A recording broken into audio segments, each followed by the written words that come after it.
ನಮಸ್ಕಾರ friends, quarterly result ಚಾನಲ್ಗೆ ಸ್ವಾಗತ. KPIT ಟೆಕ್ನಾಲಜಿ ತನ್ನ ಕ್ವಾರ್ಟರ್ 3 ರಿಸಲ್ಟನ್ನು ಪಬ್ಲಿಷ್ ಮಾಡಿದೆ.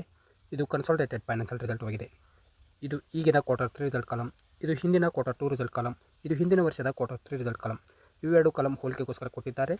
ಡಾಟಾ ಮಿಲಿಯನ್ಸ್ದಲ್ಲಿದೆ, ನಾನು ಕರೋಡದಲ್ಲಿ ಕನ್ವರ್ಟ್ ಮಾಡಿ ಹೇಳ್ತೇನೆ. ಎಲ್ಲಕ್ಕಿಂತ ಮೊದಲಿಗೆ ನೋಡೋಣ ರೆವೆನ್ಯೂ ಫ್ರಮ್ ಆಪರೇಷನ್, ಅಂದರೆ ಆದಾಯದ ಬಗ್ಗೆ. ಹಿಂದಿನ ಕ್ವಾರ್ಟರ್ 2ದಲ್ಲಿ ಕಂಪನಿಯು 1471 crore ರೆವೆನ್ಯೂ ಜನರೇಟ್ ಮಾಡಿತ್ತು.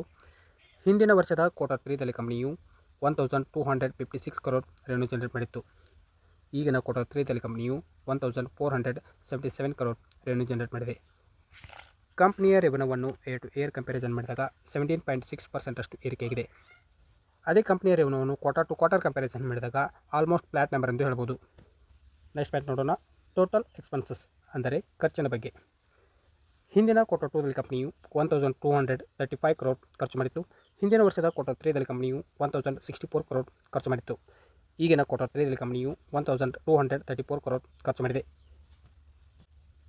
ನೆಕ್ಸ್ಟ್ ಪಾಯಿಂಟ್ ನೋಡೋಣ, ಪ್ರಾಫಿಟ್ ಫಾರ್ ದ ಪೀರಿಯಡ್ ಅಂದರೆ ಲಾಭದ ಬಗ್ಗೆ. ಹಿಂದಿನ ಕ್ವಾರ್ಟರ್ 2ದಲ್ಲಿ ಕಂಪನಿಯು 203 crore ಪ್ರಾಫಿಟ್ ಮಾಡಿತ್ತು. ಹಿಂದಿನ ವರ್ಷದ ಕ್ವಾರ್ಟರ್ 3ದಲ್ಲಿ ಕಂಪನಿಯು 156 crore ಪ್ರಾಫಿಟ್ ಮಾಡಿತ್ತು. ಈಗಿನ ಕ್ವಾರ್ಟರ್ 3ದಲ್ಲಿ ಕಂಪನಿಯು 186 crore ಪ್ರಾಫಿಟ್ ಮಾಡಿದೆ. ಕಂಪನಿಯ ಪ್ರಾಫಿಟನ್ನು ಏರ್ ಟು ಏರ್ ಕಂಪ್ಯಾರಿಸನ್ ಮಾಡಿದಾಗ 19.2% ಅಷ್ಟು ಏರಿಕೆಯಾಗಿದೆ. ಅದೇ ಕಂಪನಿಯ ಪ್ರಾಫಿಟನ್ನು ಕ್ವಾರ್ಟರ್ ಟು ಕ್ವಾರ್ಟರ್ ಕಂಪ್ಯಾರಿಸನ್ ಮಾಡಿದಾಗ 8.3% ಅಷ್ಟು ಇಳಿಕೆಯಾಗಿದೆ. ನೆಕ್ಸ್ಟ್ ಪಾಯಿಂಟ್ ನೋಡೋಣ, ಅರ್ನಿಂಗ್ ಪರ್ ಶೇರ್ EPS ಪ್ರತಿ ಶೇರಿಗೆ ಎಷ್ಟು ಗಳಿಕೆ.